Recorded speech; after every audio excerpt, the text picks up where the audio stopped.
कृषि कानूनों के खिलाफ जारी किसानों के आंदोलन की तपिश के बीच आज प्रधानमंत्री नरेंद्र मोदी ने राज्यसभा को संबोधित किया। अपने संबोधन में प्रधानमंत्री मोदी ने विपक्ष को जमकर घेरा, लेकिन साथ ही आंदोलनकारी किसानों से खास अपील भी की। हम इन विषयों में कहीं पर भी पीछे नहीं है। आदरणीय सभापति जी, इस सदन की उत्तम चर्चा के लिए मैं सबका धन्यवाद करते हुए आखिर में एक मंत्र का उल्लेख करते हुए अपनी वाणी को मैं विराम दूंगा। हमारे यहां वेदों में एक महान विचार प्राप्त होता है और हम सब के लिए 130 करोड़ देशवासियों के लिए ये मंत्र अपने आप में बहुत बड़ी प्रेरणा है। वेदों का ये मंत्र कहता है, अयुतो अहम, अयुतो में आत्मा, अयुतो अहम, अयुतो में आत्मा, अयुतम में चक्षुः, अयुतम श्रोत्रम, अयुतो अहम, अयुतो में आत्मा, अयुतम में चक्षुः, अयुतम श्रोत्रम। यानी मैं एक नहीं हूं, मैं अकेला नहीं हूं, मैं अपने साथ करोड़ों मानवों को देखता हूं, अनुभव करता हूं। इसलिए मेरी आत्मिक शक्ति करोड़ों की है, मेरे साथ करोड़ों की दृष्टि है, मेरे साथ करोड़ों की श्रवण शक्ति, कर्म शक्ति भी है। आदरणीय सभापति जी, वेदों की इसी भावना से, इसी चेतना से 130 करोड़ से अधिक देशवासियों वाला भारत सबको साथ लेकर के आगे बढ़ रहा है। आज 130 करोड़ देशवासियों के सपने आज हिंदुस्तान के सपने हैं। आज 130 करोड़ देशवासियों की आकांक्षाएं इस देश की आकांक्षाएं हैं। आज 130 करोड़ देशवासियों का भविष्य भारत के उज्जवल भविष्य की गारंटी है। और इसलिए आज जब देश नीतियां बना रहा है, प्रयास कर रहा है, तो वो केवल तत्कालीन हानि लाभ के लिए नहीं, लेकिन एक लंबे दूरगामी और 2047 में देश जब आजादी का शतक मनाएगा, तब देश को नई ऊंचाइयों पर ले जाने के सपनों को लेकर के नींव रखी जा रही है। और मुझे विश्वास है कि इस काम को हम पूरा करने में अवश्य सफल होंगे। मैं फिर एक बार आदरणीय राष्ट्रपति जी के उद्बोधन के लिए मैं उनका आदरपूर्वक धन्यवाद करते हुए, उनका अभिनंदन करते हुए, सदन में भी जिस तरह चर्चा हुई, और मैं सच बताता हूं, चर्चा का स्तर भी अच्छा था, वातावरण भी अच्छा था।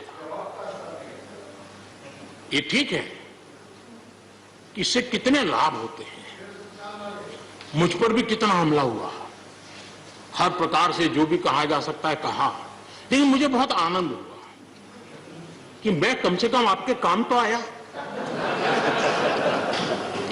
देखिए, आपके मन में एक तो कोरोना के कारण ज्यादा जाना आना होता नहीं होगा, फंसे रहते होंगे और घर में भी खिचखिचती होगी। अब इतना गुस्सा यहां निकाल दिया तो आपका मन कितना हल्का हो गया। आप घर के अंदर कितनी खुशी चैन से समय बिताते होंगे। तो ये आनंद जो आपको मिला है, इसके लिए मैं काम आया, ये भी मैं अपना सौभाग्य मानता हूं। और मैं चाहूंगा ये आनंद लगातार लेते रहिए, चर्चा करते रहिए, लगातार चर्चा करते रहिए, सदन को जीवंत बनाते रखिए। मोदी है, मौका लीजिए। बहुत बहुत धन्यवाद। तो वहीं किसानों से अपील करते हुए प्रधानमंत्री नरेंद्र मोदी ने कहा कि एमएसपी था, एमएसपी है और एमएसपी रहेगा। किसानों को आंदोलन खत्म करना चाहिए। ये बात निश्चित है, हमारी खेती को खुशहाल बनाने के लिए फैसले लेने का ये समय है। इस समय को हमने गंवा नहीं देना चाहिए। हमें आगे बढ़ना चाहिए, देश को पीछे नहीं ले जाना चाहिए। पक्ष हो, विपक्ष हो, आंदोलनरत साथी हो, इन सुधारों को हमने मौका देना चाहिए और एक बार देखना चाहिए कि इस परिवर्तन से हमें लाभ होता है कि नहीं होता है। कोई कमी हो तो उसको ठीक करेंगे और कहीं ढिलाई है तो उसको कसेंगे। ऐसा तो है नहीं कि सब दरवाजे बंद कर दिए बस। और इसलिए मैं कहता हूं, मैं विश्वास दिलाता हूं कि मंडियां अधिक आधुनिक बने, अधिक प्रतिस्पर्धी होगी। इस बार बजट में भी उसके लिए हमने प्रावधान किया है। इतना ही नहीं, एमएसपी है, एमएसपी था, एमएसपी रहेगा। इस सदन की पवित्रता समझे हम। जिन 80 करोड़ से अधिक लोगों को सस्ते में राशन दिया जाता है, वो भी कंटिन्यू रहेगा। इसलिए मेहरबानी करके भ्रम फैलाने के काम में हम न जुड़े, क्योंकि हमको देश ने एक विशिष्ट जिम्मेवारी दी है।